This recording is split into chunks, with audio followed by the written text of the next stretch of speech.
Battalion 7 BSTI এবং সহকারে mobile court পরিচালনা করা হয়েছে।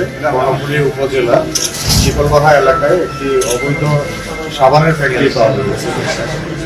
এই ফ্যাক্টরির হচ্ছে বিএসটিআই থেকে কোনো ধরনের অনুমোদন নেই, সরকারি লাইসেন্স নেই এবং তারা যে ম্যাটেরিয়ালগুলো ব্যবহার করছে সেগুলোর কোনো সরকারি অনুমোদন নেই। এখানে আমরা 2 জন লেবার পেয়েছি এবং অন্যান্য তাদের থেকে প্রাপ্ত তথ্য অনুযায়ী জানতে পেরেছি যে বাকি অন্যান্য লোকজন করছে রাতের বেলা এসে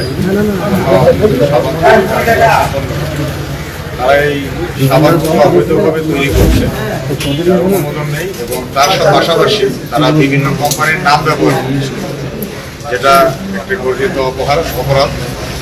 এছাড়াও এই সাবানগুলোর মধ্যে যে ম্যাটেরিয়ালগুলো ব্যবহার করা হচ্ছে এই ম্যাটেরিয়ালগুলোর কোনো মান নিয়ন্ত্রণের পদ্ধতি তাদের কাছে নেই এবং কোনো জায়গা থেকে মান নিয়ন্ত্রণ করে যে তারা একটি